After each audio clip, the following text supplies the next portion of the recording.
ఈ రోజుకు సంబంధించిన కొన్ని ముఖ్యమైన మరియు లేటెస్ట్ కరెంట్ అఫైర్స్ అయితే ఉన్నాయి. వీడియో కనుక మీకు యూస్ఫుల్గా ఉంటే తప్పనిసరిగా వీడియోను లైక్ అయితే చేయండి. ఇప్పటి వరకు మన ఛానల్ని సబ్స్క్రైబ్ చేసుకోకపోతే ఛానల్ అయితే తప్పనిసరిగా సబ్స్క్రైబ్ అయితే చేసుకోండి. ఏబిపిఎస్సి, టీఎస్పీసీ అదేవిధంగా ఇతర పోటీ పరీక్షలకు ఎవరైతే ప్రిపేర్ అవుతున్నారో వాళ్ళందరికీ ఉపయోగపడే విధంగా మన ఛానల్లో డైలీ కరెంట్ అఫైర్స్కి సంబంధించి వీడియోస్ అయితే వస్తుంటాయి. తప్పనిసరిగా ఈ యొక్క వీడియోస్ ప్రతి ఒక్కరు యూస్ఫుల్ అయితే అవుతుంది. వీడియో చూసిన తర్వాత వీడియోను లైక్ అయితే చేయండి. అదేవిధంగా మీ యొక్క అభిప్రాయాన్ని కామెంట్ ద్వారా తెలపండి. 75వ ఎమ్మీ అవార్డ్స్లో బెస్ట్ డ్రామా సిరీస్ టైటిల్ను ఎవరు గెలుచుకున్నారు? 75th ఎమ్మీ అవార్డ్స్లో బెస్ట్ డ్రామా సిరీస్ టైటిల్ను ఎవరు గెలుచుకున్నారు? Answer Succession. వివరణ: 75th ఎమ్మీ అవార్డులను ఇటీవల ప్రకటించారు. ది బేర్ మరియు సక్సెషన్ ఒక్కొక్కటిగా 6 అవార్డులను గెలుచుకున్నాయి.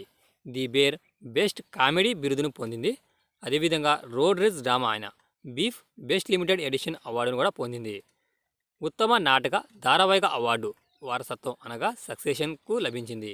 డ్రామా సిరీస్ విభాగంలో కిరణ్ కుల్కిస్కు ఉత్తమ నటుడు అవార్డు లభించింది. భారత నావికా దళానికి చెందిన ఏ నౌక ఇటీవల డీకమిషన్ చేయబడింది? భారత నావికా దళంకు చెందిన ఏ నౌక ఇటీవల డీకమిషన్ చేయబడింది? Answer cheetah. ఈ నౌకను భారత నావికాదళం షిప్స్ చీతా మరియు గుల్దార్ మరియు కుంబీర్ ఈ 4 దశాబ్దాలుగా గంభీరమైన సేవలు అందించిన తర్వాత ఈ నౌకలను 1984, 1985 మరియు 1986లో భారత నౌకాదళంలో ఇవి ప్రవేశించబడ్డాయి. చిరుత, గుల్దార్ మరియు కుంబీర్ పోలాండ్లో గినియా షిప్యార్డ్లో నిర్మించారు. భారతదేశం మరియు ఈ దేశం యొక్క నౌకాదళాల మధ్య సముద్ర వ్యాయామం అయుతయ నిర్వహించబడింది. భారతదేశం మరియు ఈ దేశం యొక్క నౌకాదళాల మధ్య సముద్ర వ్యాయామమైన అయుతయ నిర్వహించబడింది. Answer Thailand. ఇటీవల ఇండియన్ నేవీ మరియు రాయల్ థాయ్ నేవీ మధ్య మొదటి ద్వైపాక్షిక సముద్ర వ్యాయామం అయుతయ నిర్వహించబడింది. ఇది భారతదేశం మరియు థాయిలాండ్ మధ్య ద్వైపాక్షిక వ్యాయామం. ఈ నౌకాదళ విన్యాసాలలో స్వదేశీయంగా నిర్మించిన భారత నౌకాదళ నౌకలైన కులిష్ మరియు INLCU పాల్గొన్నాయి. లిథియం అన్వేషణ మరియు మైనింగ్ కోసం భారతదేశం ఏ దేశంతో ఒప్పందం కుదుర్చుకుంది? లిథియం అన్వేషణ మరియు మైనింగ్ కోసం భారతదేశం ఏ దేశంతో ఒప్పందం కుదుర్చుకుంది? ఆన్సర్ అర్జెంటీనియా.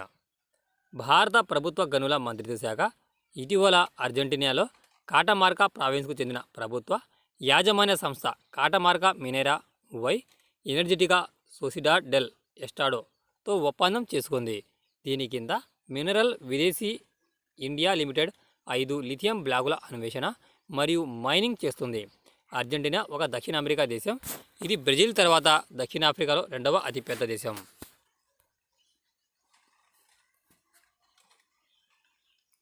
భారత నౌకాదళంలో డైరెక్టర్ జనరల్ ఆఫ్ నేవల్ ఆపరేషన్గా ఎవరు నియమితులయ్యారు? భారత నౌకాదళంలో డైరెక్టర్ జనరల్ ఆఫ్ నేవల్ ఆపరేషన్స్గా ఎవరు నియమితులయ్యారు? Answer vice admiral AN Pramod. Vice admiral AN Pramod naval operation director జనరల్గా నియమితులయ్యారు. ఏఎన్ ప్రమోద్ 1990లో ఇండియన్ నేవీకి నియమితుడు అయిన వ్యక్తి. ఆయన గోవాలోని నేవల్ అకాడమీలో 38వ ఇంటిగ్రేటెడ్ క్యాడెట్ కోర్సు యొక్క పూర్వ విద్యార్థి. 5th ఎడిషన్ మేఘాలయ క్రీడలను ఇటీవల ఎవరు ప్రారంభించారు? 5th ఎడిషన్ మేఘాలయ క్రీడలను ఎవరు ప్రారంభించారు? ఆన్సర్ ద్రౌపది ముర్ము. మేఘాలయలోని తురులో మేఘాలయ క్రీడల 5వ ఎడిషన్ను భారతదేశ అధ్యక్షురాలు ద్రౌపది ముర్ము ప్రారంభించారు. ఈ సందర్భంగా రాష్ట్రపతి మాట్లాడుతూ ఈశాన్య ప్రాంతంలో క్రీడల అభివృద్ధికి అద్భుతమైన అవకాశాలున్నాయి. ఈ గేమ్లో 2001లో ప్రారంభమయ్యాయి. దీనిని 4వ ఎడిషన్ 2022లో నిర్వహించబడింది. 6 రోజుల పాటు జరిగే ఈ క్రీడలో 3000 మంది క్రీడాకారులు పాల్గొంటారు. 5th ఎడిషన్ మేఘాలయ క్రీడలను ఇటీవల ఎవరు ప్రారంభించారు? భారత రాష్ట్రపతి ద్రౌపది ముర్ము. ఫీఫా పురుషుల ప్లేయర్ ఆఫ్ అవార్డుకు ఎవరికి లభించింది? ఫీఫా పురుషుల ప్లేయర్ ఆఫ్ అవార్డు ఎవరికి లభించింది? Lionel messy. Argentina super star Lionel Messi మరోసారి ఉత్తమ ఫీఫా మెన్స్ ప్లేయర్ అవార్డును అందుకున్నాడు. ఈ రేసులో ఎర్లింగ్ హాలాండ్ మరియు కైలియన్ వంటి ఆటగాళ్లను వదిలిపెట్టి గత 4 ఏళ్లలో మెస్సీ ఈ అవార్డును అందుకోవడం ఇది మూడోసారి. స్పెయిన్ మరియు బార్సిలోనాలో స్ట్రైకర్ ఐతోనా బోనమతి ఉత్తమ ఫీఫా ఉమెన్స్ ప్లేయర్ అవార్డును అందుకుంది. ఫీఫా పురుషుల ప్లేయర్ ఆఫ్ అవార్డు ఎవరికి లభించింది? Lionel Messi. అదేవిధంగా ఉత్తమ ఉమెన్స్ ప్లేయర్ అవార్డును ఐతానా బోనమతి గెలుచుకుంది. ఇటీవల ఏ దేశం 76వ స్వాతంత్ర దినోత్సవం పురస్కరించుకొని 10,000 మందికి క్షమాభిక్షను ప్రకటించింది?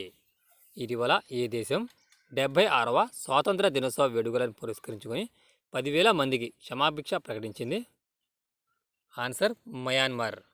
మయన్మార్ సైనిక ప్రభుత్వం ఆ దేశ 76వ స్వాతంత్ర దినోత్సవం వేడుకలను పురస్కరించుకొని 10,000 మందికి క్షమాభిక్షను ప్రకటించారు.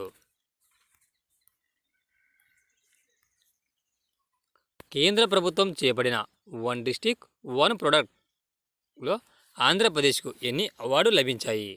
కేంద్ర ప్రభుత్వం చేపట్టిన వన్ డిస్టిక్ వన్ ప్రొడక్ట్లో ఆంధ్రప్రదేశ్ రాష్ట్రానికి ఎన్ని అవార్డులు లభించాయి? 6. దేశవ్యాప్తంగా వన్ డిస్టిక్ వన్ ప్రొడక్ట్ అవార్డులను ఇటీవల ప్రకటించారు. ఈ అవార్డులో మొత్తం 10 అవార్డులను దేశవ్యాప్తంగా విడుదల చేయడం జరిగింది. అందులో 6 అవార్డులను ఆంధ్రప్రదేశ్ రాష్ట్రం దక్కించుకుంది.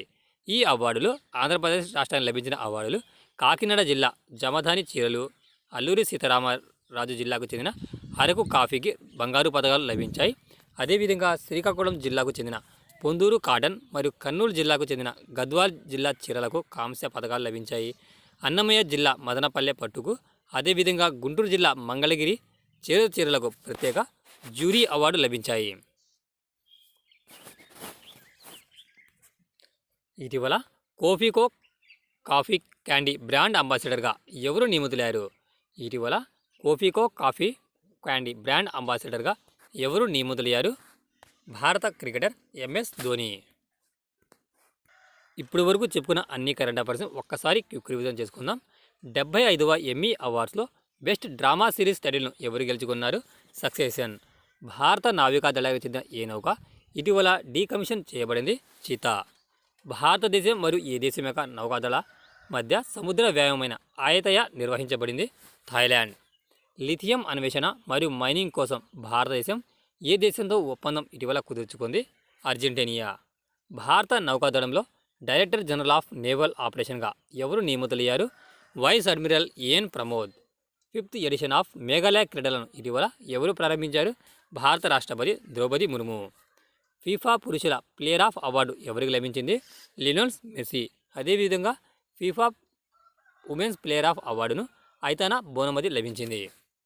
ఇటీవల ఏ దేశం 76వ స్వాతంత్ర దినోత్సవం వేడుకలను పురస్కరించుకొని 10,000 మందికి క్షమాభిక్షను ప్రకటించింది? మయన్మార్. కేంద్ర ప్రభుత్వం చేపట్టిన one district one product Andhra Pradesh రాష్ట్రానికి ఎన్ని అవార్డులు లభించాయి? 6. కేంద్ర ప్రభుత్వం భారతదేశం మొత్తంగా ఈ వన్ డిస్టిక్ వన్ ప్రొడక్ట్ కింద 10 అవార్డులను ప్రకటించింది. మొత్తం 14 అవార్డులకు గాను మొత్తం 14 కేటగిరీలకు సంబంధించిన పరిశ్రమలు దరఖాస్తు చేసుకోగా దీనిలో 10 మందిని కేంద్ర ప్రభుత్వం అవార్డులు ప్రకటించింది. అందులో 6 అవార్డులు ఆంధ్రప్రదేశ్ రాష్ట్రానికి లభించాయి. ఇటీవల కోఫీకో కాఫీ క్యాండీ బ్రాండ్ అంబాసిడర్గా ఎవరు నియమితులయ్యారు?